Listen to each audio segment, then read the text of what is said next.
আপনি কারেক্টলি বলেছেন 24 ঘন্টার মধ্যে আদালতে হাজির করার বিধান তো থাকছেই, সংবিধানে তো আছে।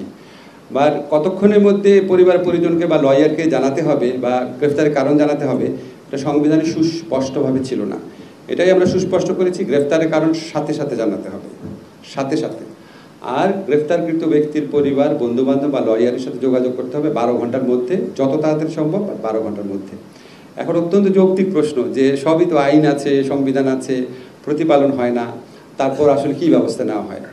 আমরা আইনের মধ্যে একটা ব্যবস্থা রেখেছি, বিচার বিভাগেও একটা ওভারসাইট থাকবে, এবং কিছু কিছু ক্ষেত্রে যে এসিআর আছে, বার্ষিক গোপনীয় প্রতিবেদন পুলিশ কর্মকর্তাদের, সেই প্রতিবেদনে তাদের যে লঙ্ঘন বা আইন প্রতিপালনের ব্যর্থতার কথা উল্লেখ থাকবে। তবে আপনাদেরকে একটা কথা বলি, আমি একজন আইনের শিক্ষক, আইনের মধ্যে যতই চমৎকার কথা থাক না কেন, যদি আমরা সবাই মিলে মানে রাষ্ট্রের সকল ক্ষেত্রে অ্যাকাউন্টেবিলিটি মেকানিজম প্রতিষ্ঠা করতে না পারি, সুষ্ঠু একটা নির্বাচন করতে না পারি, আমাদের যদি আইন মানার কালচারে যদি কালেকটিভ একটা উন্নতি না হয়, আইন করে কিছু সুবিধা পাবো কিন্তু সম্পূর্ণ সুবিধা হয়তো আমরা পাবো না। সো এটা উনি কারেক্টলি বলেছেন, আইন ভালো ভালো করা যায়, আমরা একই সাথে সাথে প্রতিষ্ঠানকেও সেভাবে গড়ে তোলার জন্য আমাদের যতটুকু সময় আছে সেই সময় আমরা চেষ্টা করব। জি, আমার নাম শাওন হাসনা। তো আপনি কারেক্টলি বলেছেন, এটা তো শুধু সরকারি কর্মকর্তাদের ক্ষেত্রে, কর্মচারীদের ক্ষেত্রে আমরা করতে পারি, কিন্তু সাধারণত দেখা গেছে সরকারি কর্মকর্তাদেরটা করার পর বেসরকারি অনেক ক্ষেত্রেই ওটার সাথে অ্যাডজাস্ট করে বাড়ানো হয় আর কি। তো আমরা প্রত্যাশা থাকবে সেটা। সাংবাদিকরাও আমি দেখেছি কিছু কিছু ক্ষেত্রে যারা কনফিউশন ছড়াচ্ছে তাদের কিন্তু আপনারা এক্সপোজ করছেন। আমি আজকে সকালে কিছু ফুটেজ দেখেছি, আপনাদের অনেক ধন্যবাদ। দেখেন এরকম একটা এত শোক সন্তপ্ত একটা পরিস্থিতি, আমাদের সবার হৃদয় ভেঙে যাওয়া পরিস্থিতি, সবাই মানে কেউ নিতে পারছে না এই ঘটনা। এর মধ্যে যারা না জেনে দায়িত্বহীনভাবে গুজব রটায়, এর চেয়ে বড় অপরাধ তার হতে পারে না।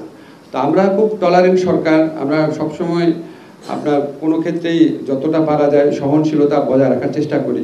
বাট সবাইকে বুঝতে হবে যে আপনি যদি এখানে গুজব ছড়ান, এটা কত বড় ক্রিমিনাল অফেন্স হচ্ছে। আপনি অ্যাবসলিউটলি শিওর থাকলে সরকারকে জানান।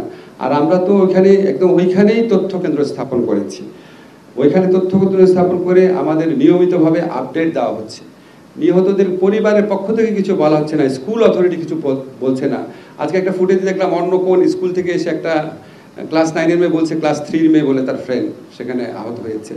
মানে উদ্ভট সব ঘটনা। এটা আপনারা ভাই, এখানে মিডিয়া স্বাধীন আছে, শক্তিশালী আছে, আপনারা এই গুজব সৃষ্টিকারীদেরকে প্রতিরোধ করেন। আমাদের তথ্য কেন্দ্র আছে, আমাদের যারা স্বাস্থ্য মন্ত্রণালয়ের দায়িত্বে আছেন, যে কোনো সময় ফোন করলে তথ্য পাবেন। স্কুলের মধ্যেই তথ্য কেন্দ্র স্থাপন করা হয়েছে। এটা তো একটা নির্দিষ্ট জায়গায় ভয়াবহ মৃত্যুর ঘটনা, তো লঞ্চ ডুবি বা একটা গোপন মানে এমন জায়গা না যেখানে লুকানো থাকবে। এটা স্কুলের রেজিস্টার আছে, প্রত্যেকটা বাচ্চার ডিটেইল স্পেসিফিক তথ্য আছে। কালকে যখন আমরা মাইলস্টোনে গেলাম, মাইলস্টোনের টিচাররা বিক্ষুব্ধ ছাত্রদের বলছে, আমরা এই যে স্কুলের রেজিস্টার তোমাদের হাতে দিয়ে দিলাম, প্রত্যেকটা শিশু এবং তার পিতামাতার নাম আছে, ফোন নাম্বার আছে, তোমরা চেক করে দেখো। এত ট্রান্সপারেন্টলি করা হচ্ছে। গুজব থাকলে ওটা আপনারাও একটু চেষ্টা করেন, আমরা তো সত্য তথ্য জানানোর চেষ্টা করছি। শোনেন, ওইখানে মানুষজন ক্ষুব্ধ ছিল, এরকম একটা ঘটনা দেখার পর মানুষের মনে ক্ষোভ, অনেক প্রশ্ন থাকাই স্বাভাবিক। আমরা অবরুদ্ধ ছিলাম, এটা নিয়ে আমাদের কোনো রকম দুঃখ হতাশা কিছুই নাই। আমরা সর্বান্তকরণে চেয়েছি আমাদের ওখান থেকে চলে আসার ক্ষেত্রে কোনো রকম যেন শক্তি প্রয়োগ না হয়। এবং আপনি একটা জিনিস আপনাদের জানিয়ে রাখি, মাইলস্টোন স্কুলের যারা ছাত্র তাদের কিন্তু আমাদের প্রতি কোনো ক্ষোভ ছিল না। আমরা যখন প্রথমবার বের হওয়ার চেষ্টা করেছি, মাইলস্টোন স্কুলের 2টা ছাত্র আমার সাথে গাড়িতে বসেছিল, স্যার আমরা থাকবো আপনাদের সাথে। So nice of them. Milestone স্কুলের তারপরে ওখানে যারা অভিভাবক ছিলেন, কর্মচারী কর্মকর্তা, ওনারা আমাদেরকে মানে সর্বতভাবে আমাদেরকে সহযোগিতা করেছেন। আর কিছু মানুষ উত্তেজিত থাকবে, কিছু মানুষের ক্ষোভ বেশি থাকবে, কিছু মানুষ আপনার ঠিক মতো ক্ষোভ প্রকাশ করবে না, এটা এরকম একটা ঘটনা ঘটতে পারে, এটা আমরা খুব বড় চোখে দেখছি না। এখন আপনি বলেন, আমরা যেভাবে অপরিকল্পিত নগরায়ন করেছি, এই অপরিকল্পিত নগরায়নে তো কোনো রকম পার্ট আমাদের, কোনো রকম দায় আমাদের এই অন্তর্বর্তীকালীন সরকারের নাই। এটা এর আগে পলিটিক্যাল গভর্নমেন্টগুলো করেছে এবং ঢাকা শহরকে একটা মানে খুবই ঝুঁকিপূর্ণ শহরে পরিণত করা হয়েছে।